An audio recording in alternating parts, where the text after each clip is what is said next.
ঠাকুর মা স্বামীজিকে প্রণাম নিবেদন করছি। শ্রীমা মাস্টারমশাইয়ের উদ্দেশ্যে প্রণাম নিবেদন করছি। কথামৃত ভবনের অধ্যক্ষ স্নেহভাজন এবং আপনাদের সকলের পূজনীয় সিদ্ধেশানন্দ সুকুমার মহারাজকে আমার প্রীতি নমস্কার জানাচ্ছি। আর শ্রীম রামকৃষ্ণ ভাবধারার যিনি ভগীরথ, তার সুযোগ্য উত্তরসূরি, সেই রক্ত যার দেহে বইছে, আমাদের সকলের অত্যন্ত শ্রদ্ধেয় এবং প্রিয় শ্রী দীপক কুমার গুপ্ত মহোদয়কেও আমার সশ্রদ্ধ নমস্কার নিবেদন করছি। আজকে এই ভক্ত সম্মেলনে সিদ্ধেশানন্দ মহারাজ আমার জন্য যে বিষয়টি বেছেছেন সেটি বড় সুন্দর। যাবার আগে হাটে হাড়ি ভেঙে দিয়ে যাব, ঠাকুর বলেছিলেন কথাটি। ঠাকুরের নিজস্ব, যদিও হাটে হাড়ি ভাঙা কথাটা ঠাকুরের নিজস্ব আবিষ্কার নয়, ঠাকুর এরকম কিছু কিছু কথা নিজস্ব বলেছেন, কিন্তু প্রয়োগটা বড় চমৎকার। যাওয়ার আগে হাটে হাড়ি ভেঙে দিয়ে যাব। হাটে হাড়ি ভাঙা মানে আমরা বুঝি যে কোনো গোপন কথা ফাঁস করে দেওয়া, আমরা বুঝি। অবতারের জীবনে গোপন কথা কি? সাধারণত ধর্মজগতের মানুষ গোপন কিছু করেন না। জুগুপ্সা, গোপন করার ইচ্ছা, এটা আধ্যাত্মিকতার পরিপন্থী, সরলতার পরিপন্থী। সরলতা হচ্ছে একটা আধ্যাত্মিকতার লক্ষণ। অবশ্য সাধন ক্ষেত্রে নিগুড় সাধন পদ্ধতি, সেটি শিষ্যের কল্যাণের জন্য, যাতে অনধিকারীর মনে কোনো বুদ্ধিভেদ বা সংশয় না জন্মায়, তার জন্য গুরু অনেক ক্ষেত্রে গোপন করেন। অত্যন্ত গুরু জিনিস, আমাদের দৃষ্টমন্ত্র দান হয়, সেগুলো গুরু জিনিস, কিন্তু সাধারণত গোপন করান না। উচ্চকোটির মানুষ যারা, তারা সরল, সব কিছু সহজ সরল। শ্রীমা বলছেন আমার তো কোনো রাগঢাক নেই, কিন্তু ঠাকুর বলছেন হাটে হাড়ি ভেঙে দিয়ে যাও। এমন কিছু গোপন জিনিস আছে যেটি আমি যাওয়ার আগে, ঠিক যখন মর্তধাম পরিত্যাগ করব, তখন সকলের কাছে প্রকাশ করব। তার যে অনন্য ব্যাকুলতা, সেটা তো গোপন করার কিছু নেই। আমরা কথামৃতের পাতায় পাতায় দেখি তার বিভিন্ন সময়ের আধ্যাত্মিক অনুভূতির কথা বলছেন, কীরকমভাবে তার উপর দিয়ে 12 বছর ত্যাগ বৈরাগ্যের ঝড় বয়ে গেছে। যখন কাশীপুরে শেষ সময় আছেন, একদিন স্বামীজি, আমরা তার থেকে অনুমান করি যে স্বামীজির ইষ্টমন্ত্র ছিল রাম মন্ত্র। শিবের গুরু রাম, রামের গুরু শিব, এটা আমরা জানি। কাজী স্বামীজি তো শিবস্বরূপ, তার রাম মন্ত্র হওয়া স্বাভাবিক। ঠাকুর সম্ভবত তাকে রাম মন্ত্রে দীক্ষা দিয়েছিলেন আমার মনে করি। স্বামীজি সারা রাত রাম রাম রাম রাম বলে করছেন, সারা রাত পাগলের মতো, সারা জগতের কোনো খেয়াল নেই। তারপর যখন ভোর রাতের দিকে ঠাকুর বললেন যে ওকে তোরা বুঝিয়ে আমার কাছে আন। যখন ঠাকুরের কাছে আনলেন, ঠাকুর বললেন তুই যেভাবে আজকে সারা রাত তোর জগতের খেয়াল ছিল না, ঠিক ওইরকমভাবে জগৎ একদিকে পড়ে রয়েছে আর আমার সাধন জীবন একদিকে বইছে। এইভাবে 12টা বছর আমার মাথার উপর দিয়ে বয়ে গেছে, তুই একদিনে কি করবি? অর্থাৎ ঠাকুর বলতে যাচ্ছেন যে আমি তোর সব করে দেবো, আর তোর পাওয়ার কিছু নেই। সেটাও ঠিক, কারণ সপ্তর্ষি মণ্ডলে যে মানুষটি নির্বিকল্প সমাধিতে নিমগ্ন ছিলেন, নির্বিকল্প সমাধিই তো সাধনার শেষ কথা। সেখান থেকে 39 বছরের জন্য মাত্র সাময়িকভাবে ঠাকুর তাকে সমাধি ভাঙিয়ে নিয়েছেন। তার আবার পাওয়ার কি? পাওয়ার কিছু নেই, প্রাপ্তব্য কিছু নেই, কিন্তু তবুও তাকে সাধনা করতে হয়। সাধনা না করলে তিনি জগতের সামনে গ্রহণযোগ্য কী করে হবেন? তিনি জগতের মানুষকে পথ কী করে দেখান? তো যাই হোক, যে সাধন ভজন যা কিছু ঠাকুর করেছেন, তার মধ্যে গোপন কিছু নেই, নিজে মুখেই বলেছেন। তাহলে কোন জিনিসটা গোপন ছিল, কোন জিনিসটা তিনি সযত্নে করে রেখে দিয়েছেন যে একেবারে নির্দিষ্ট সময়ে বলবেন? নির্দিষ্ট সময়ের আগে বললে চলবে না, আবার নির্দিষ্ট সময় তিনি যদি না বলে চলে যান তাহলেও কিন্তু চলবে না। কার চলবে না? আমাদের চলবে না। অবতারের দেহ ধারণ, মানে ভগবান যখন নরশরীর ধারণ করে তখন তো আমরা তাকে অবতার বলি। আপনারা যারা শঙ্করাচার্যের মানে গীতা তো পড়েছেনই, শঙ্করাচার্যের ভাষ্য যারা অনেকে পড়েছেন, উপক্রমণিকাতে দেখবেন যে কারণটি বলছেন, একটা সুন্দর কথা খুবই বলা হয় যে স্বপ্রয়োজন অভাবে অপি ভূতানুগ্রহ জিঘৃষ্কয়া, এ কথাটা বলা হয়। স্বপ্রয়োজন অভাবে অপি অবতার, মানে ভগবান যে নরশরীর ধারণ করে অবতার হন, স্বপ্রয়োজন অভাবে অপি, তার নিজের প্রয়োজনের একান্ত অভাব থাকা সত্ত্বেও তিনি দেহ ধারণ করে আসেন। আমাদের প্রয়োজন আছে, আমরা যে দেহ ধারণ করেছি প্রয়োজন আছে। প্রয়োজন মানে কি অত বুঝি না, কিন্তু পূর্ব জন্মে যা কর্ম করেছি সেই কর্মের ফল ভোগ করা বাকি রয়ে গেছে। সকাম কর্ম অনেক করেছি, সেই জন্য আরেকটি দেহ নিতে হয় সেই কর্মের ফল ভোগ করার জন্য। আর ভগবান সুযোগও দেন, এই জন্মে যদি বোধ হয় বাকি কর্ম যেগুলো করব সেগুলো যদি ফল প্রসব করবে না এইভাবে করতে পারি, এরকম সুবুদ্ধি হয়। সেই জন্য প্রত্যেকটা জন্ম হচ্ছে একটা সুযোগ। কিন্তু দুঃখের বিষয় বেশিরভাগ মানুষ কী করে, পূর্ব জন্মের কর্ম যেমন ভোগ করছে সঙ্গে সঙ্গে নতুন নতুন সকাম কর্ম করে ফেলে, সেগুলোর জন্য ফল তৈরি হয়। তার ফলে কি হয়, একটা ভিশাস সাইকেল তৈরি হয়। এই জন্মালাম, জন্মের পরে মৃত্যু হলো, আবার জন্মালাম, আবার কর্মফল ভোগ করলাম। মানে আমাদের প্রয়োজন আছে নিজেদের কর্মফলকে খালন করার জন্য, আমাদের দেহ ধারণ করার প্রয়োজন আছে, কিন্তু ভগবানের সেরকম কিছু নেই। স্বপ্রয়োজনে অভাবে অপি, নিজের প্রয়োজনে একান্ত অভাব থাকা সত্ত্বেও, তাহলে কিসের জন্য তিনি এসেছেন? ভূতানুগ্রহ জিঘৃষ্কয়া, ভূতানুগ্রহ, মানুষকে শুধু নয় সমস্ত প্রাণীকে অনুগ্রহ করার জন্য। শ্রী মা বলছেন, আমার দয়া যে কার উপরে নেই, পোকাটি পর্যন্ত। ভগবানের দয়া সকলের উপর, শুধু মানুষের উপর নেই। ভূতানুগ্রহ জিঘৃষ্কয়া, সেই ভূতানুগ্রহ মানে প্রাণীকে, মানুষকে, এদেরকে অনুগ্রহ করার একটা তীব্র আকুতি, এখন তার প্রাণটা যেন আনচান করে ওঠে। আমার এই মায়ের জীবনীটা বিশেষ করে মনে হয়, এই ভগবানের প্রাণ আনচান করে দেওয়া, এই ভূতানুগ্রহ জিঘৃষ্কয়ার কথাটা যখন ভাবি আর কি। আমরা সকলেই জানি যে রাধুকে মানে ঠাকুরের দেহত্যাগ হয়েছে 1886। আমি যখন প্রথম মায়ের জীবনী বা ঠাকুরের জীবনী পড়তাম, আপনাদের এরকম হয়েছে কিনা, সব পড়ে মনে হতো যে ঠাকুরের দেহত্যাগ হলো আর 2-1 দিনের মধ্যেই বোধহয় রাধুর জন্ম হলো, মা থাকলেন। কিন্তু পরে ঘটনা দেখতে গিয়ে দেখি 14 বছর, ঠাকুরের দেহত্যাগ হয়েছে 1886 আর রাধুর জন্ম হয়েছে 14 বছর। এই 14 বছর মাকে এই জগতের সঙ্গে বেঁধে রাখার জন্য, মায়ের মনটাকে জগতের সঙ্গে বেঁধে রাখার জন্য ঠাকুর অনেক চেষ্টা করেছেন, সূক্ষ্ম শরীরে কাঠখড় পুড়িয়েছেন। তারপরেও যখন মায়ের মন বাধা পড়ছে না, দীক্ষা দিয়েছেন এতিউনাতীতানন্দজি, তারপরে যোগীন মহারাজ, তারপর দেখিয়েছেন যে নরেন জলের মধ্যে ডুবে গেল, মানে শ্রীরামকৃষ্ণ জলের মধ্যে কি মিশে গেলেন গঙ্গা জলে, আর নরেন সারা পৃথিবীতে সেই গঙ্গা জল ছড়িয়ে দিচ্ছেন। যে একটা বিরাট যুগান্তকারী কাজ আছে, সেগুলো দেখে মনটাকে আটকে রাখার চেষ্টা করেছেন। তারপরে বারবার ধরে দেখা দিয়েছেন, কিন্তু তাতেও ঠাকুর নিশ্চিন্ত হচ্ছিলেন না। তখন রাধুর জন্ম হলো। তা মায়ের জীবনীতে আছে, আপনারা পড়েছেন যে রাধুর মা তো পাগলি। তা রাধু মা পাগলি, সে একটা কাঁথা টাথা এসব শতরঞ্চি এসব নিয়ে বগলে করে হেঁটে যাচ্ছে পাগলের মতন, কোনো দিকে খেয়াল নেই। আর এই ছোট্ট বাচ্চা রাধু, সেও পেছন যাচ্ছে কাঁদতে, কিন্তু ওই সুরবালা রাধুর মা, তার কোনো ওদিকে নেই, ওই অভয়ের স্ত্রী আর কি, তার ওদিকে কোনো নজরই নেই। সঙ্গে সঙ্গে মায়ের মনটা আনচান করে উঠল যে মা পাগলি আর বাবা নেই, এই ছোট বাচ্চাটিকে আমি না দেখলে কে দেখবে, বলে তিনি গিয়ে ওই বাচ্চা রাধুকে কোলে তুলে নিলেন। আর সঙ্গে সঙ্গে ঠাকুর সামনে আবির্ভূত হলেন। একে আশ্রয় করে থাকো, এ হচ্ছে যোগমায়া। ওই তাকে আশ্রয় করে পরবর্তী 20 বছর মা থাকলেন। পৃথিবী ধন্য হলো, দেবতারা নিশ্চিন্ত হলেন, ভগবান নিশ্চিন্ত হলেন, মা বাধা পড়লেন। এই যে আনচান, যেমন মায়ের মনটা আনচান করে উঠেছিল না, রাধুকে কোলে তুলে নিলেন, ঠিক সেইভাবে ভগবানের মন আনচান করে ওঠে। আমাদেরই তৈরি করা পাপের বোঝা আমরা আর বইতে পারি না। আমাদের দুষ্কর্মের ফল, আমাদের কর্মফল নিজেই করেছি, ভগবান করেননি। করতে এমন বোঝা বাড়িয়েছি, নিজেদের তৈরি করা বোঝা আমরা নিজেরা যখন বইতে পারি না, তখন ভগবানের মন আনচান করে ওঠে। তখন ভগবান বারবার ধরে আসেন, স্বপ্রয়োজন অভাবে অপি ভূতানুগ্রহ জিঘৃষ্কয়া। তিনি আসেন। অবতারের জীবন সবসময় হচ্ছে মানবভাব আর দেবভাবের সংমিশ্রণ। শারদানন্দজি মহারাজের শ্রী রামকৃষ্ণ লীলা প্রসঙ্গ, এই বইটি ধর্মসাহিত্যে একটি নতুন ভাবনা দিয়েছে।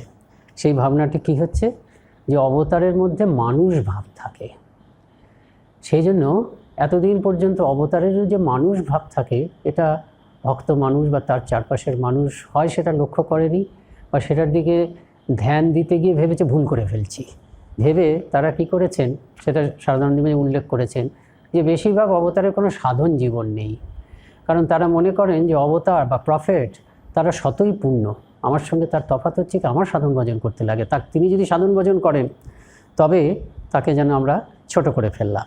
কিন্তু লীলা প্রসঙ্গের এটি হচ্ছে অবদান। ধর্ম সাহিত্যে একটা নতুন দৃষ্টিভঙ্গি, এবং লীলা প্রসঙ্গ শুধু শ্রীরামকৃষ্ণের জীবনের ভাষ্য নয়, লীলা প্রসঙ্গের মাধ্যমে আমরা পূর্ব সমস্ত অবতারের জীবনের মূল রহস্যটি বুঝতে পারি, যে তাদের জীবন মানব ভাব এবং দেবভাবের একটা দুর্গেয় সংমিশ্রণ থাকে। শুধুই যদি তিনি মানুষ হতেন তাহলে কিন্তু খুব একটা ভালো মানুষ হলেন তিনি, আমার দুঃখে কাঁদেন, আমার সুখে আনন্দিত হন, তাহলে কি হতো, সব কিছু ঠিক আছে, আমি একজন খুব সহমর্মী বন্ধু পেলাম, মানুষ বন্ধু পেলাম, কিন্তু আমাকে উদ্ধার করা, আমার বিপদে তিনি, আমার ইহকাল পরকালের দায়িত্ব নেওয়ার মতন শক্তিশালী তো তিনি নন। তিনি আমার দুঃখে কাঁদতে পারেন কিন্তু আমার দুঃখ মোচন করতে পারেন না। কাজেই শুধু মানবভাব হলে হয় না। আবার যদি শুধু দেবভাব হতো, আমরা মুগ্ধ বিস্ময়ে তাকিয়ে থাকতাম, ভীষণ সমীহ করতাম, অনেক উঁচু আসন করে তাকে বসিয়ে দিতাম, কিন্তু মনে মনে বলতাম, তুমি যা পেরেছো, তুমি যতটা দুঃখ কষ্ট সহ্য করতে পেরেছো, তুমি যতটা অপমান সহ্য করতে পেরেছো, তুমি যতটা চারপাশে তোমার দুঃখের স্রোত, তার মধ্যেও তুমি মুহূর্তের মধ্যে ধ্যানের গভীরে ঢুকে গিয়ে সেই দুঃখের থেকে নিজেকে বিযুক্ত করতে পেরেছো, সে তুমি ভগবান বলি পেরেছো, আমাদের পক্ষে সম্ভব না যদি শুধু দেবভাব হতো। সেই জন্য দরকার কি, দেবভাব এবং মানবভাবের একটা সংমিশ্রণ দরকার। কিন্তু এই সংমিশ্রণটা দুর্গেও থাকে। দুর্গেয় মানে বোঝা যায় না, শুধু যে আমরা বুঝতে পারি না তা নয়। লীলা প্রসঙ্গে শারদানন্দজি মহারাজ বলছেন যে ভগবানও বুঝতে পারেন না, নরদেহধারী ভগবানও বুঝতে পারেন না। কেন বুঝতে পারেন না? তিনি স্বেচ্ছায় তিনি নিজের উপরে একটা আপাত অপূর্ণতা সৃষ্টি করেন, তারই নিজের মায়াকে তিনি তার উপরে আরোপ করেন। আজকাল কম্পিউটার যুগে আগের থেকে প্রোগ্রামিং করা থাকে, এই প্রোগ্রামিংয়ের ভাব থেকে একটু বুঝতে পারি, তিনি নিজেই একটা প্রোগ্রামিং করে দেন যে তিনি পূর্ণ, তিনি হচ্ছেন সাধ্য, কিন্তু তা সত্ত্বেও তিনি সাধকের ভান করেন। তিনি পূর্ণ, তাও যেন তিনি অপূর্ণ, এরকম ভান করেন। এই করার জন্য কি হচ্ছে, ভান করেন শুধু না, তিনি মনে রাখতে পারেন না, তিনি ভুলেই যান, কারণ এরকমভাবে প্রোগ্রামিং করেই তিনি এসেছেন, তার মনে থাকে না যে তিনিই স্বয়ং ভগবান। মাঝে মাঝে আভাস, মাঝে মাঝে তার মনে হয় যে আমি বোধহয় সকলের জন্য নয়। শ্রী মা বলছেন, আমার মনে তোমরা সকলে আমাকে ভগবতী বলে, আমারও কখনো কখনো মনে হয় যে বোধহয় তাই হব, নাহলে ছোটোবেলার থেকেই আমার জীবনে যা যা আশ্চর্য ব্যাপার ঘটেছে। মাকে একজন জিজ্ঞেস করছেন, মাও তো অবতার, মা হচ্ছেন ভগবতীর অবতার আর ঠাকুর হচ্ছেন ভগবানের অবতার, একই নিয়ম উভয়ের ক্ষেত্রে। মাকে একজন জিজ্ঞেস করছে, আপনাদের কি নিজেদের স্বরূপ মনে পড়ে না? অরূপানন্দ মা জিজ্ঞেস করছেন, বলছেন যে সবসময় মনে করলে কি চলে, মাঝে মাঝে মনে হয় পড়ে, তখন ভাবি এসব কী করছি, তারপরে এসব সংসার টংসার মনে পড়ে, তখন ভুলে যায়। তা মাঝে মাঝে অবতার প্রথম তার দেবভাবটা মাঝে মাঝে আভাস দেয়, কিন্তু সবসময় থাকে না। সেই জন্য তার মধ্যে ওই ব্যাকুলতা, আরেকটা দিন চলে গেল, মা এখনও দেখা দিলি না। কিন্তু তার যে ব্যাকুলতা, এই পথ দেখাতে হবে তো, তিনি নিজে অপূর্ণ হয়ে তিনি ভগবানের, তিনি নিজে সাধ্য বস্তু বা সাধনার দ্বারা যাকে পাওয়া যায় সেই সাধ্য, অর্থাৎ ভগবান। তিনি নিজেই হচ্ছেন সাধ্য বস্তু, কিন্তু সাধ্য বস্তু হওয়া সত্ত্বেও তিনি সাধক হয়ে যান। ওটা অভিনয় নয়, ওটা সত্যি সত্যি তিনি সাধক। সেই জন্য মুখ ফুটে কাঁদেন, মুখ ঘষে কাঁদছেন, এরকম ব্যাকুলতা আমরা দেখিনি। যেমন শ্রী চৈতন্যদেব সম্বন্ধে বলছেন, হরি হয়ে বলছে হরি, স্বয়ং হরি, কিন্তু হরি হরি বলে কেঁদে আকুল হচ্ছেন। এই যে হরি হরি বলে কেঁদে আকুল হচ্ছেন, এই আকুল হচ্ছেন বলেই আমরা একটা রাস্তা পাচ্ছি। এই যুগের উপযোগী, প্রতি যুগে যুগোপযোগী রাস্তা দেখানোর জন্য ভগবান কি করেন, তিনি নিজেকে সাধারণ মানুষের মতন নিয়ে আসেন। যেন শারদানন্দজি মহারাজ বলছেন, অবতারের মানব ভাবটার দিকে তাকানো আমাদের খুব দরকার। সেই মানব ভাবটার দ্বারা আমরা উপকৃত হব যে আমাদের কিভাবে চলতে হবে। তা সেই শুধুই যদি মানব ভাব হয় তাহলে কী হচ্ছে, তিনি বন্ধু হন কিন্তু আমার ইহকাল পরকালের দায়িত্ব নিতে পারেন না। আর শুধুই যদি দেবভাব হয় তবে তিনি দেবতা হলেন, তিনি কিন্তু আমার বন্ধু হতে পারলেন না, আমার সমপর্যায়ে নেমে আসতে পারলেন না। তার ফলে কী হয়, অবতার একই সঙ্গে দুটোর মিশ্রণ থাকেন। মানবভাবের সহায়ে তিনি কী করেন, আমার পাশে আমার গলা জড়িয়ে ধরে আমার সুখ দুঃখকে তিনি ভাগিদার হন। আর দেবভাবের ইয়েতে কী হন, আমার হাত ধরে আমাকে এই সংসারের থেকে উত্তরণ করে দেন। ঠাকুর নিজেই গল্প বলেছেন যে 3 বন্ধু যাচ্ছে, যেতে যেতে একটা পাঁচিল আছে বিরাট। অবতার কখনো স্বার্থপর নন, সে ঠাকুর বলছেন যে তারা হচ্ছে নিঃস্বার্থ, ওই স্বপ্রয়োজনীয় অভাবে অপি ভূতানুগ্রহ জিগৃষ্কয়া। তা দেখছে যে ওই পারের এই দেয়াল দেওয়া আছে বিরাট পাঁচিল, ওপার থেকে আনন্দের হিল্লোল। তা প্রথম বন্ধু সে উঠেই দেখে আনন্দ, কি আনন্দ বলে লাফিয়ে পড়লো।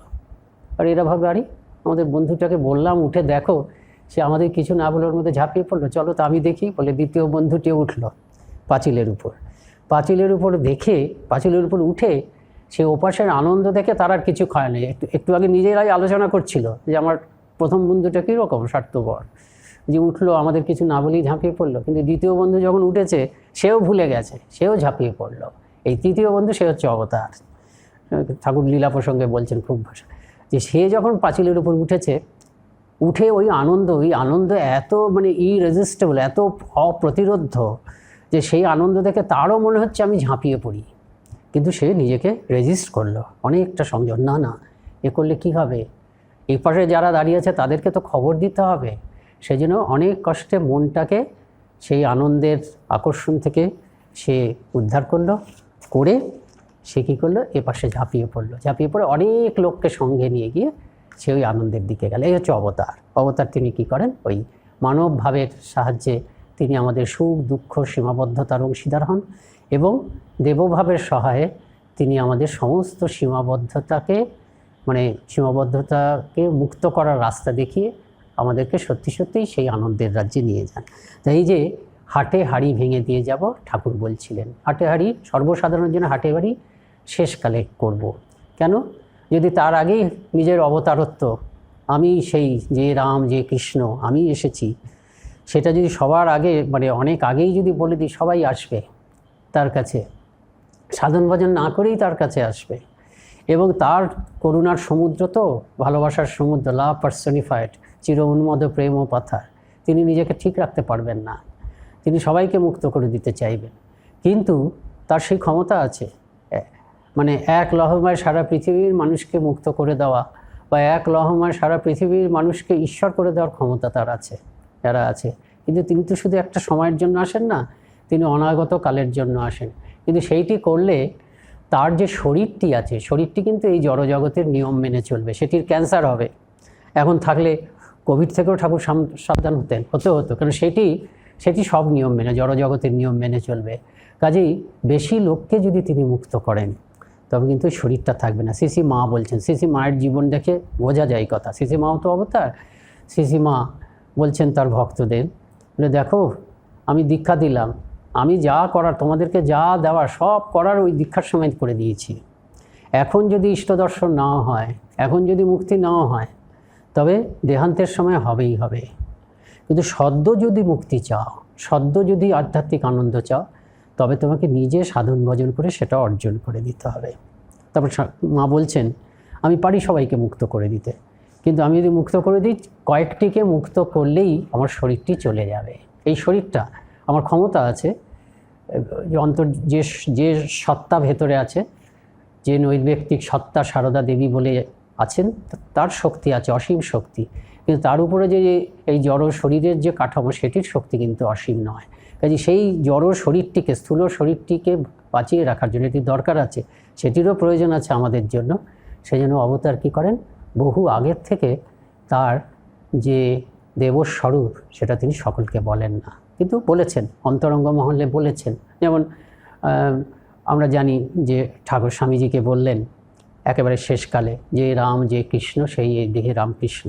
সারদানন্দ পরিষ্কার বলছেন, আমাদেরকে তিনি বারবার বলেছেন, ওই শুধু স্বামীজিকে বলেননি, বারবার তিনি বলেছেন যে রাম যে কৃষ্ণ সেই হচ্ছে রামকৃষ্ণ। বিজ্ঞানানন্দজি মহারাজকে বলেছেন, অনেক আগে বলেছেন দেহত্যাগের, বুঝলি, যে রাম যে কৃষ্ণ সেই হচ্ছে রামকৃষ্ণ। বিজ্ঞানানন্দজি ভাবলেন মানুষটা পাগল হলেও ভালো মানুষ, প্রথম ভাবলেন।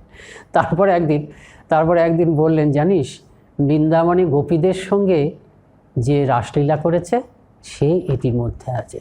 সেদিনকে এমন তার ভাবান্তর হলো ওই ঠাকুরের, যে বিজ্ঞান মহারাজের বিশ্বাস হলো, বোধহয় এটা সত্যি, এটা মিথ্যা কথা নয়। কাজে এরকম যে হাটে হাড়ি ভাঙেননি তিনি, তা নয়। অবতার তত্ত্ব তার অন্তরঙ্গ যে গুটি কয়েক আছে তাদের কাছে বলেছেন। যেমন মহাপুরুষ মহারাজের গায়ে একদিন পা তুলে দিলেন, যেমন স্বামীজিকে করেছিলেন মহাপুরুষ মহারাজকে করেছিলেন। দেখা গেল মহাপুরুষ মহারাজের বাহ্য সংজ্ঞা লুপ্ত হয়ে গেল। তারপরে যখন তিনি বাহ্য জগতে ফিরে এলেন তখন দেখছেন যে ঠাকুর তার মা নেমে এসো বা বলে মাথার থেকে এই বুক দিয়ে করছেন, হাত বোলাচ্ছেন, নেমে এসো মা। তার বাহ্য জগতে জ্ঞানটা ফিরে আসার সঙ্গে সঙ্গেই মহাপুরুষ তারকনাথ তার মনে হলো যে তিনি হচ্ছেন আত্মস্বরূপ, তিনি শরীর নন, মন নন, বুদ্ধি নন, শুধু শরীর নন, তিনি হচ্ছেন অসীম অনন্তকাল, কোনো সময়ের মধ্যে সীমাবদ্ধ নন, সময়ের বাইরের চিরন্তন তিনি আত্মা। আর ঠাকুরকে কি মনে হলো, তিনি হচ্ছেন সেই সনাতন পুরুষ যিনি জীবের দুঃখ মোচন করার জন্য বারবার অবতার হয়ে এসেছেন। কাজেই এদের কাছে নিজের অবতার স্বরূপ তিনি মোচন করেছেন অন্তরঙ্গ কয়েকজনের কাছে, অনেক আগেই করেছেন, শরীর যাওয়ার আগেই। তারপর অভেদানন্দজির কথা ধরুন, অভেদানন্দজি তো যোগ শিক্ষা করতে গেছিলেন, ধ্যান করতেন। ঠাকুর বলেছিলেন তোমার যোগ আগের জন্মে যোগ করেছিলে, এখন একটু বাকি আছে বলে এবার এসছো। তা যাই হোক, অভেদানন্দজি ধ্যান করেন, অনেক অনুভূতি। একদিন দেখলেন কি যে বহু দেবদেবী আছে, বহু সর্বধর্মের দেবদেবীরা আছে, বিরাট এক একটা আসনে এক একজন বসে রয়েছে, সর্বধর্মের প্রফেট বা অবতাররা বসে আছেন, আর ঠাকুর মাঝখানে রয়েছে। ধীরে ধীরে ধীরে ধীরে সমস্ত ধর্মের, হিন্দু ধর্ম বা অন্য ধর্মের সমস্ত দেবদেবী, সমস্ত প্রফেট বা অবতার তারা এসে একসঙ্গে ঠাকুরের মধ্যে মিলে গেলেন। ঠাকুর এটাকে এন্ডোর্স করছেন, বলতে পারেন যে এরকম দর্শন হয়েছে তার সত্য মিথ্যা কি আছে, কিন্তু ঠাকুর এটাকে বলছেন হ্যাঁ ঠিক দেখেছো। শুধু তাই নয়, তোর বৈকুণ্ঠ দর্শন হয়ে গেল, এরপর তোর আর দর্শন হবে না, অর্থাৎ এগুলো সব সত্যি। কাজে এইভাবে তাদের কাছে যে নিজের যে এই দেবস্বরূপ, তিনি যে অবতার, এটা যে তিনি প্রকাশ করেননি তা নয়, অনেকের কাছে প্রকাশ করেছেন, এবং কবে প্রকাশ করবেন সে কথাটা তিনি বলে গেছিলেন। ওই যে সমস্ত সাধনা হয়ে গেল, সমস্ত সাধনা হওয়ার পরে শেষ সাধনা হলো, হিন্দু ধর্মের সব সাধনা করলেন, হিন্দু ধর্মের শেষ সাধনা হলো হচ্ছে আমরা বলতে পারি অদ্বৈত সাধনা, তারপরে ইসলাম সাধনা ইত্যাদি করলেন। তারপরে তিনি ষোড়শী পূজা করলেন, ওটাই হচ্ছে শেষ সাধনা। ষোড়শী পূজা মাকে, এই আদ্যাশক্তিকে তিনি জাগালেন, তিনি আদ্যাশক্তিকে জাগালেন, তার ফলে তার সমস্ত সাধনা শেষ হলো। এরপরে ঠাকুর বুঝলেন, এতদিনে কিন্তু তিনি বুঝলেন যে তিনি সত্যি সত্যি যুগাবতার। এতদিন বোঝেননি, বুঝলে এই এত সাধন ভজন করতে পারতেন না। এতদিনে তিনি বুঝলেন পেছনে তাকিয়ে যে তিনি হচ্ছেন যুগাবতার, এবং তিনি যে এই সাধন ভজন করেছেন, এই সাধনা তার নিজের জন্য করেননি, এই সাধনা জগতের কল্যাণের জন্য হয়েছে। এবং তিনি বুঝলেন যে উদার মত, যেসব উদার ভাব তার জীবনে তিনি লাভ করেছেন, তার সেই উদারভাবের প্রকাশ হিসাবে এই উদার ভাবটাকে বাঁচিয়ে রাখার জন্য একটা সম্প্রদায় হবে, নতুন ভাবের সম্প্রদায়, অর্থাৎ এই রামকৃষ্ণ সংঘ তাকে করতে হবে, এবং তার মুক্তি নেই। তিনি বারবার ধরে আসবেন ওই যদা যদা হি ধর্মস্ব। যখনই আমরা নিজেরা গ্লানি করব, নিজেদের দোষেই আমরা জগৎটাতে ধর্মের গ্লানি ঘটাবো, তখন ভগবানের হৃদয় ওরকম আনচান করে উঠবে, স্বপ্রয়োজনে অভাবে উঠে, তখন তিনি বারবার ধরে আসবেন। কাজেই যে ভগবানের কোনো মুক্তি নেই, তার এই অবতার হিসাবে আসা যাওয়া এটার কখনো শেষ হবে না, এটা তিনি অনুভব করলেন। সেই অনুভব করার পরে তিনি তার দেহ রক্ষার কালও জানতে পারলেন। কবে তিনি দেহ রক্ষা করবেন বললেন, যখন তিনি যাত্রার হাতে খাবেন, যখন তিনি কলকাতায় রাত্রি যাপন করবেন, যখন তিনি খাবার আগে খাওয়ার একটা অংশ অন্য কাউকে দিয়ে খাবেন। আবার মাকে বলেছিলেন যে যখন বহু লোক আমাকে ভগবান বলে মানতে শুরু করবে, বহু লোক আসছে, তখন জানবে যে শরীরটা আর থাকবে না। এবং সত্যি সত্যি এসব ঘটনা ঘটেছিল। যাত্রার হাতে খাচ্ছেন মানে বিভিন্ন জায়গায় যেতে হচ্ছে, কলকাতায় বিভিন্ন জায়গায় যাচ্ছেন, সেখানে খেতে হচ্ছে, অন্ন না খেলে অন্য খেতে হচ্ছে।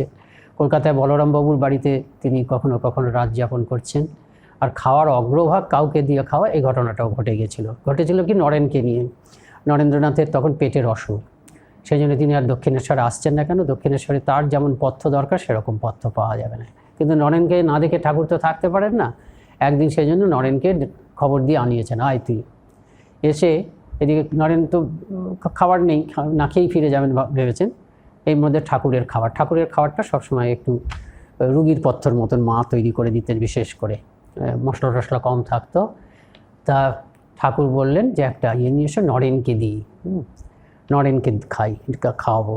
মা সঙ্গে সঙ্গে মায়ের মনে আছে সেই ভবিষ্যৎবাণী, বলে না না আমি আলাদা করে রান্না করে দিচ্ছি। বলে না না, নরেনকে দিতে আমার খাওয়ার থেকে মানে এটা নয়, তিনি নিজে খাওয়ার আগে নরেনকে খাওয়াবেন, তারপরে তার পাতে যে নিজের পাতেই থাকবে খাবারটা, নরেনকে আলাদা পাত্রে দেবেন, সেটা খাবেন।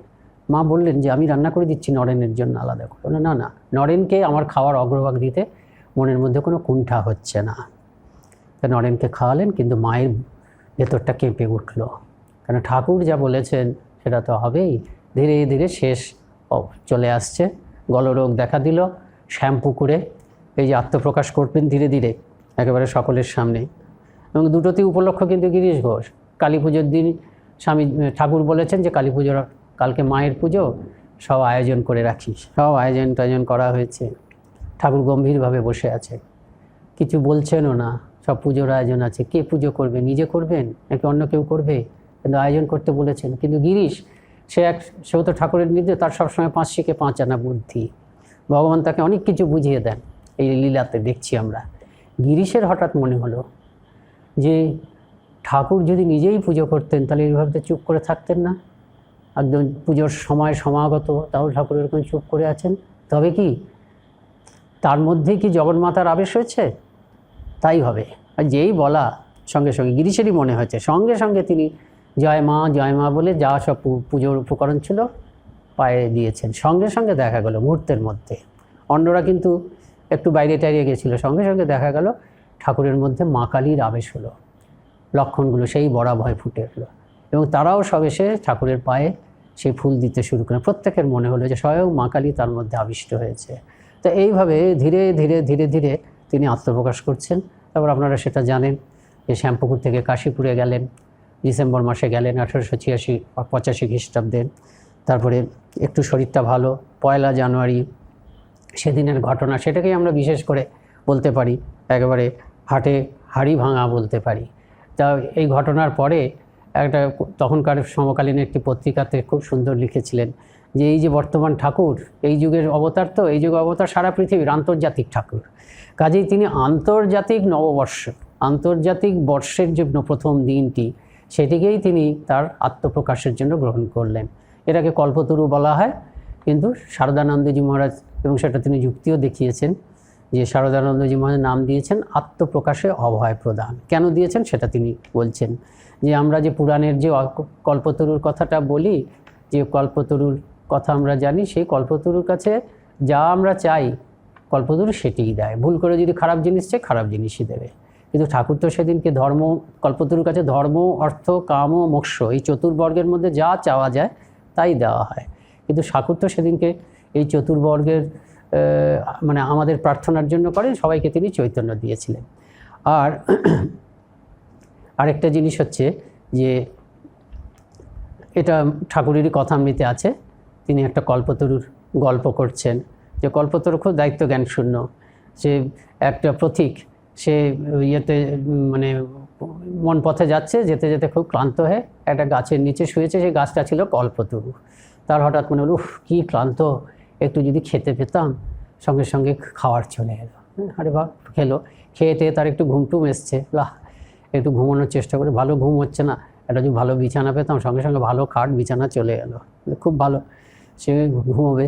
কিন্তু এতটা হেঁটেছে তো পায়ে খুব ব্যথা। হঠাৎ তার মনে হলো পাটা যা ব্যথা, বাড়িতে তো স্ত্রী আছে, পা টিপে দেয়, এখানে যদি এরকম কোনো ভদ্রমহিলা এসে পাটা টিপে দিতেন ভালো হতো। কোথা থেকে এক ভদ্রমহিলা এসে পা টিপতে শুরু করলো। ঘুমটা এসে গেছিলো, ঘুমিয়ে পড়লে কোনো সমস্যা ছিল না। কিন্তু ঘুম যখন এসে যাচ্ছে তখন চারপাশে তাকিয়ে মনে হলো, আরে এ তো জঙ্গল, ঘুমানোর এর মধ্যে বাঘ যদি এসে যায়, এই বলা বাঘ এসে তাকে খেয়ে নিল। তা এইরকম কল্পতরু হচ্ছে প্রকৃত কল্পতরু। পুরাণে যে কল্পতরুর কথা আছে, সে কল্পতরুর কোনো রেসপন্সিবিলিটি নেই, দায়িত্বজ্ঞান শূন্য কল্পতরু। যে কল্পতরু খেতে দিল, যে কল্পতরু খাট দিল, যে কল্পতরু কৃপায় পায়ের ব্যথা কমে গেল, সেই কল্পতরু আবার বাঘ পাঠিয়ে দিল। কিন্তু ঠাকুর যে সেদিনকে কল্পতরু হয়েছিলেন, সেই কল্পতরু সেটা তো দায়িত্বজ্ঞান শূন্য কল্পতরু নন। ঘটনা আপনারা জানেন, তাও বলা যেতে পারে যতবার মনে করব। যে হঠাৎ সেদিনকেই ঠাকুর দীর্ঘদিন পরে নেমেছেন, শীতকাল, এই 3টে 3:30 ছুটির দিন বলে অনেক ভক্ত এসেছে। আর ঠাকুর নেমে এসেছেন দেখে সকলের খুব আনন্দ। ঠাকুর ওই ঘর থেকে নেমে এসে ফটকের দিকে যাচ্ছেন, যেতে যেতে মাঝ পথে রাস্তাটা সমকোণে যেখানে বেঁকে গেছে সেই জায়গাটায় গিয়ে গিরিশের সঙ্গে দেখা। গিরিশ এসে কেউ ঠাকুরের পা ছুতেন না, কারণ যদি ঠাকুরের অসুখ আছে তো অসুখ যদি বেড়ে যায় পাপ নিয়ে, তা গিরিশ ঘোষ ওরকম আমরা যেমন নীল ডাউন জানি আর কি, নীল ডাউন যেভাবে হয় সেই নীল ডাউন হয়ে গিরিশ ঘোষ প্রণাম করছেন, মুখটা ওপরের দিকে হাত জোড় করে। তা ঠাকুর জিজ্ঞেস করলেন, গিরিশ তুমি আমাকে বলে বেড়াও আমার সম্বন্ধে আমি নাকি অবতার টবতার, তুমি কি দেখেছো যে তুমি এরকম হেঁকে ডেকে বলে বেড়াও?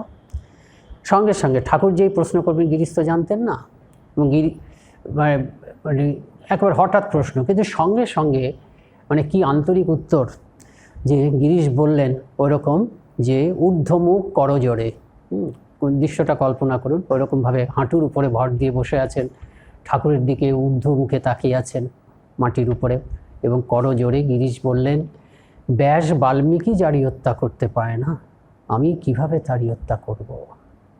অর্থাৎ ব্যাস মহাভারতে তোমার কথা বলে শেষ করতে পারেনি, কৃষ্ণের কথা বলে শেষ করতে পারেননি, অনেক বলেছেন কিন্তু তাতেও কিছু হয়নি। বাল্মীকি রামায়ণে রামের কথা বলেছেন কিন্তু অসীম, শেষ করা যায় না। আমি বলছি কিন্তু তাতে তোমার কথা আমি কী বলতে পারি। সঙ্গে সঙ্গে এই এমন স্বতঃস্ফূর্ত ভক্তি, ভগবান তো ভক্তি ভালোবাসে, ভক্তি গিয়ে তার হৃদয়ে করাঘাত করে, নিঃস্বার্থ প্রকৃত ভক্তি। কাজে ভগবান ঊর্ধ্বস্তরে চলে গেলেন, কি আর বলবো তোমাদের চৈতন্য হোক। এবং ভগবানের মুখ থেকে কথা বেরোনো মানে হচ্ছে ভগবান তার মানে পাবনী শক্তি তার ইচ্ছা মাত্রই কথার মাধ্যমে সঞ্চারিত করতে পারেন, দৃষ্টির মাধ্যমে, কথার মাধ্যমে, কিছু না করে ইচ্ছার মাধ্যমে ভগবান তার পাবনী শক্তি সঞ্চারিত করতে পারেন। চারপাশে একটা হিল্লোল, প্রত্যেকে মনে করছে, প্রত্যেকে অনুভব করছে যে আমাদের মনটা একটা ঊর্ধ্বস্তরে উঠে গেছে, নানা রকম অনুভব হচ্ছে। যা যে কোনো দিন ধ্যানই করতে পারতো না সে দেখছি পরিষ্কার ধ্যান করছে, কেউ একেবারে চুপ হয়ে পাথরের মতন ধ্যান করছে, কেউ একেবারে যার যেমন ভাব, কেউ একদম আনন্দে কীর্তন করছে, কেউ সর্বভূতে সর্বত্র শ্রীরামকৃষ্ণকে দেখছেন। এবং সেদিনের পরেও তিনি ওই অনুক্ষণ শ্রীরামকৃষ্ণ মূর্তি দেখাটা কিছুদিন বন্ধ করতে পারছেন না, বৈকুণ্ঠনাথ সান্যাল। এইসব অনুভূতি, এই হচ্ছে আত্মপ্রকাশে অভয় প্রদান। কেননা ঠাকুর সর্বোচ্চ আশীর্বাদ করলেন, চৈতন্য প্রদান করলেন। এই হচ্ছে হাটে হাড়ি ভাঙা, অবতারত্ব প্রকাশ। কিন্তু শুধু এখানেই শেষ নয়, ঠাকুরের জীবন ও বাণী এরপর থেকে জগতে প্রকাশিত হতে শুরু করবে। এবং স্বামীজির মাধ্যমে যে কাণ্ডটা হলো সেটাও হচ্ছে তিনি ক্রমশ নিজের জীবনের তাৎপর্য কি মহৎ একটা নতুন আলো দিতে এসেছিলেন, জগতে একটা নতুন চিন্তা দিতে এসেছিলেন, সেটি স্বামীজির মাধ্যমে প্রকাশিত হলো। স্বামীজি পরবর্তীকালে শিকাগো ধর্ম মহাসভায়, এটা সেপ্টেম্বর মাস, আমরা এর আগেই পালন করেছি 150 বছর। যাই হোক, এই ধর্ম মহাসভায় স্বামীজি যে 11ই সেপ্টেম্বর প্রকাশিত হলে, এই স্বামীজি যে গিয়ে sisters and brothers of America বললেন এবং সব ধর্ম সত্য এই কথাটা বললেন, এটি হচ্ছে শ্রীরামকৃষ্ণ যেন আরেকবার আবির্ভূত না, সারা পৃথিবীর জন্য এই প্রথম। ওই যে উদারভাবে নবীন সম্প্রদায়, সেই উদার ভাব এই প্রথম শ্রীরামকৃষ্ণের জীবনে আচরিত, শ্রীরামকৃষ্ণের দ্বারা আবিষ্কৃত এবং আচরিত যে সত্য, সব ধর্ম সত্য, সেই উদার ভাব স্বামীজির মাধ্যমে ওই 11ই সেপ্টেম্বর, ওটি যেন শ্রীরামকৃষ্ণের আবির্ভাব। সারা পৃথিবীর মাপকাঠিতে দেখতে গেলে ওই 11ই সেপ্টেম্বর ওটি শ্রীরামকৃষ্ণ এই যুগের অবতারের পুনরাবির্ভাব। শ্রীরামকৃষ্ণ বিবেকানন্দ মিলে একটা সম্পূর্ণ আবির্ভাব, এটা নিবেদিতা বলেছেন। শ্রীরামকৃষ্ণ বিবেকানন্দ, মাঝখানে আছেন শ্রী মা, এই সব মিলিয়ে এরা মিলে একটা সম্পূর্ণ আবির্ভাব। তা সেইখানে সেই আবির্ভাবটি হলো। তা স্বামীজি পরবর্তীকালে বলেছেন যে আকাশের মতন উদার আর সমুদ্রের মতন গভীর, এই দুটো ভাবধারা, দুটো বৈশিষ্ট্যের সমাহার হয়েছে শ্রীরামকৃষ্ণের জীবনে। তিনি বলছেন প্রকৃতিতে আমরা দেখি কি উদারতা ও গভীরতা একসঙ্গে থাকে না। যে নদীটা খুব গভীর সেই নদীটার বেগ থাকে না, সেই নদীটা মানে সংকীর্ণ নদী খুব বেগ থাকে, কিন্তু উদারতা এবং গভীরতা, গভীর যদি হয় সে অতটা প্রশস্ত হবে না, আর প্রশস্ত হলে গভীর হবে না, এরকম। কিন্তু ঠাকুরের জীবনে উদারতা এবং গভীরতা দুটোই রয়েছে। উদারতা মানে কি সবাইকে গ্রহণ করছেন, আর গভীরতা মানে এত ভালোবাসা, এই ভালোবাসা এবং সকলকে গ্রহণ করা, এইটা হচ্ছে একটা নতুন ভাব। এই ভাবটা হচ্ছে এই যুগের ধর্ম। তা কতগুলো জিনিস আমি পড়ছি, এই নিবেদিতার কথা বলছি, নিবেদিতার কথা একটু বলি। আচ্ছা, তার আগে লেক্স সিকশন বলে একজন ভদ্রলোক, তিনি কিছুদিন আগে মানে এই ধরুন কিছুদিন আগে বললো 20-22 বছর আগে, তার একটা বই আছে the great swan. Great swan মানে পরমহংস। তা সেই বইটার ভূমিকাতে একটা খুব সুন্দর কথা আছে। তিনি বলছেন যে atmosphere that surrounds the saint of Dakshineswar is absolutely Indian, totally non European. এই যে দক্ষিণেশ্বরের যে সাধু পরমহংস শ্রীরামকৃষ্ণ, তার চারপাশের পরিবেশটা যদি দেখা যায়, উনি কথামৃতটাকে নতুনভাবে তিনি আবার পরিবেশন করেছেন, তাহলে দেখা যাবে সেটা সম্পূর্ণ হচ্ছে ভারতীয় পরিমণ্ডল, একেবারেই ইউরোপিয়ান নয়। কিন্তু তার সত্ত্বে কি, still Sri Ramakrishna mysteriously holds a master key. কিন্তু শ্রীরামকৃষ্ণের অত্যন্ত রহস্যময় আশ্চর্য ব্যাপার যে শ্রীরামকৃষ্ণের হাতে যেন একটা মাস্টার কি আছে। সেই মাস্টার কিটার কী কাজ? That opens the hearts of men belonging to every culture and every nation. কিন্তু শ্রীরামকৃষ্ণের হাতে একটা মাস্টার কি আছে, পৃথিবীর যে কোনো দেশ, যে কোনো সংস্কৃতির প্রত্যেকের মানুষের মনের মধ্যে তিনি ঢুকে যেতে পারেন। তারপরে এই ভূমিকাটা তিনি শেষ করছেন, Sri Ramakrishna is not a quaint person from a distant culture. একটা দুর্বোধ্য ব্যক্তিত্ব, একটা অত্যন্ত অতীত সংস্কৃতির থেকে এসেছেন, অত্যন্ত প্রাচীনকালের দুর্বোধ্য ব্যক্তিত্ব তিনি নন। He is an Einstein of the planetary civilization of the 21st century। Planetary civilization মানে পৃথিবীর উপরে যে সভ্যতাটা আছে, তিনি একজন আইনস্টাইনের মতন। অর্থাৎ আইনস্টাইন যেমন এই 21শ শতাব্দীতে প্রাসঙ্গিক, তিনি বইটি লিখেছেন 20শ শতাব্দীতে, যে শ্রীরামকৃষ্ণ তেমনি প্রাসঙ্গিক। অর্থাৎ এই যে প্রসারিত হচ্ছেন শ্রীরামকৃষ্ণ, প্রত্যেকের কাছে শ্রীরামকৃষ্ণকে প্রাসঙ্গিক বলে মনে হচ্ছে। আমাকে পোর্ট ব্লেয়ারে ছিলেন যদ্দূর মনে হয় স্বামী ঈশাত্মানন্দজি তখন ছিলেন, তার সূত্রে আমি এটা শুনেছিলাম ঘটনাটা, যে এখন তিনি শিকাগোতে আছেন। তা সেই আশ্রমে একদিন এক ভদ্রলোক ঢুকে পড়েছেন, বিদেশি কোনো ভদ্রলোক, বোধহয় বিদেশি কোথাকার, আমার যদ্দূর মনে হচ্ছে ইসরায়েল বা অন্য কোনো জায়গার ভদ্রলোক, বিদেশি ভদ্রলোক। তিনি ঢুকে পড়ে তার প্রশ্ন হচ্ছে, there is only one God and one human kind. একটি মাত্র ভগবানই আছেন এবং এক মানব জাতি। Then why are so many religions in the world and why is so much conflict among them. এক ভগবান, এক মানব জাতি, তাহলে জগতে এতগুলো ধর্ম কেন, এবং সেই ধর্মগুলোর মধ্যে এত বিরোধ কেন? তখন আমাদের মহারাজ তিনি বলছেন ঠাকুরের কথা, এই সর্বধর্মস্বামীর কথা। তিনি ঠাকুরের নামটাম শোনেননি, এবং এইসব কথা যখন শুনছেন তখন সেই ভদ্রলোক এত আনন্দ পাচ্ছেন, মাঝে মাঝে তিনি ইন্টারফেয়ার করে বলছেন, this is what I believe in, হ্যাঁ, this is what I want, হ্যাঁ, এরকমভাবে বলে ফেলছেন যে এটাই আমিও তো চাই, আমিও তো এটা বিশ্বাস করি। কাজেই দেখা যাচ্ছে সারা পৃথিবীতে ক্রমশ শ্রীরামকৃষ্ণ প্রকাশিত হচ্ছে। তা আমি যেটা বলতে চাচ্ছি, সেই যে হাটে হাড়িভালা এই রহস্য, তার জীবনের রহস্য, সেটা ক্রমশ প্রকাশিত হচ্ছে।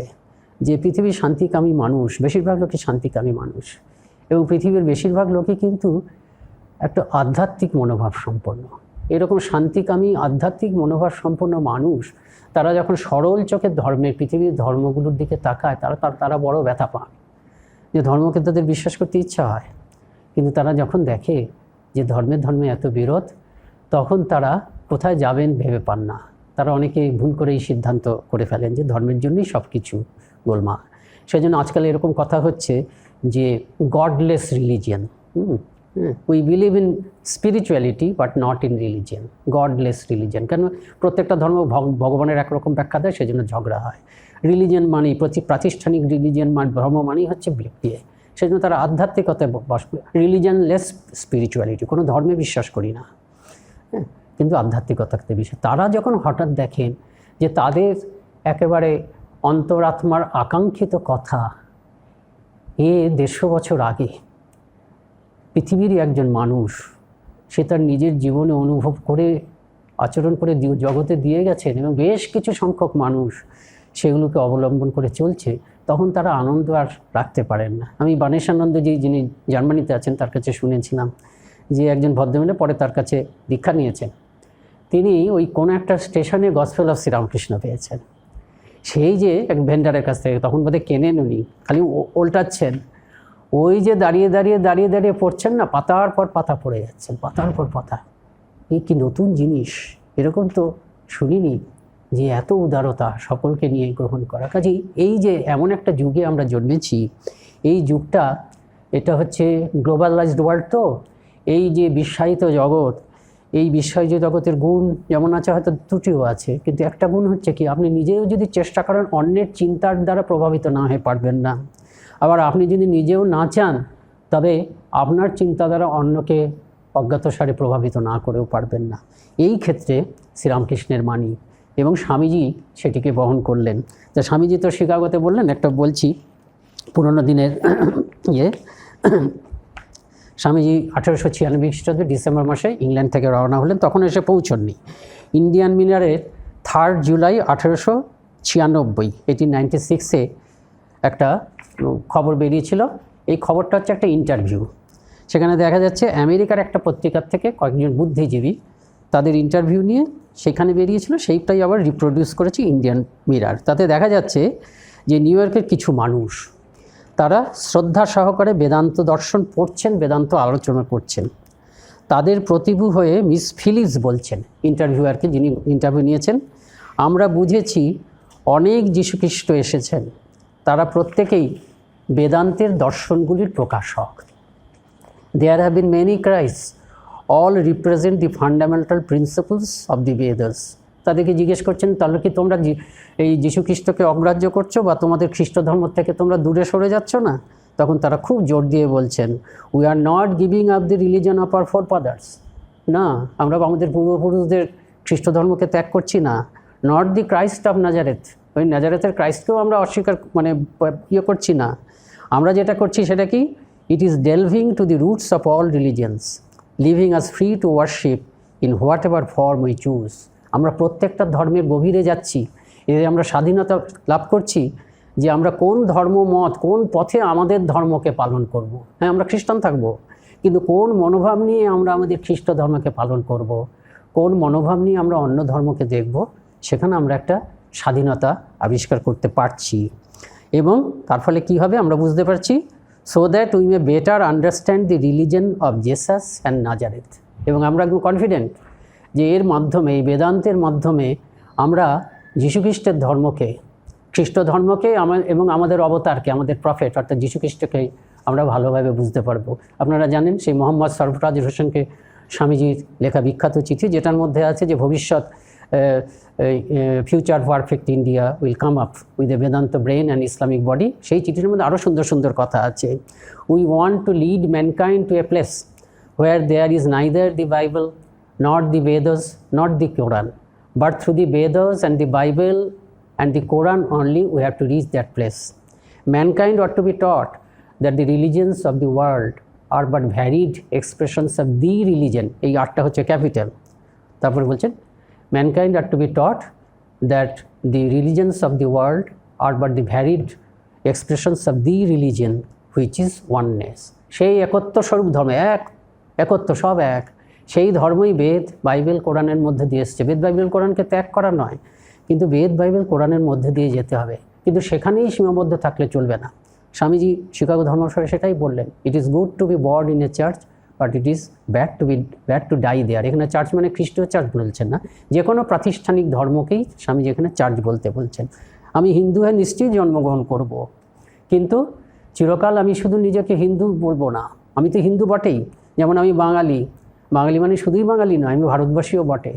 আমি বাঙালি এবং ভারতবাসী, কিন্তু তার থেকেও পূর্ণতর একটা পরিচয় আছে, সেটা হচ্ছে আমি বিশ্ববাসী। তেমনি it is good to be born in a church, প্রত্যেকটা ধর্ম। আমি হিন্দু, কিন্তু আমি বিশ্বজনীন ধর্মের খোলা প্রাঙ্গণে আমি বিচরণ করব, আমার হিন্দু আইডেন্টিটি থাকবে। আমি খ্রিস্টান, কিন্তু খ্রিস্টান থেকেও আমি বিশ্বজনীন ধর্মের খোলা মাঠে আমি বিচরণ করব। তেমনি আমি যে ধর্মেই হই না কেন, আমি সেই ধর্মে স্থিত থাকব এবং অন্য ধর্মকে শ্রদ্ধা করব। এই শিকাগো ধর্ম মহাসভার মাধ্যমে শ্রীরামকৃষ্ণ আবির্ভূত হলেন। শ্রীরামকৃষ্ণ সারা পৃথিবীতে এই কথাটা তিনি প্রচার করলেন, মানে স্বামীজি শ্রীরামকৃষ্ণের এই ভাবটা প্রচার করলেন। কাজেই আমার মনে হয় যে এই যে হাটে হাড়ি ভাঙা, তার জীবন, আবার ভালোবাসা, গভীর ভালোবাসা, সেই ভালোবাসার কথাটা একটু বলি। নিবেদিতা বলেছেন, আমরা ভাবি নিবেদিতা শুধু স্বামীজির কথা বলেছেন, নিবেদিতা দুটি কথা বলে শেষ করছি। একটি হচ্ছে ভালোবাসার কথা, আর একটি হচ্ছে উদারতার কথা। প্রথমে উদারতার কথা বলি। ঠাকুর স্বামী এইভাবে শ্রীরামকৃষ্ণ বিবেকানন্দ ভাবধারার প্রধান বৈশিষ্ট্য হচ্ছে এই গভীর ভালোবাসা এবং বিশ্বজনীন উদারতা। বলছেন, it is a witness to the world, Sri Ramakrishna সম্বন্ধে বলছেন Nivedita, that the old Indian wisdom was not in when.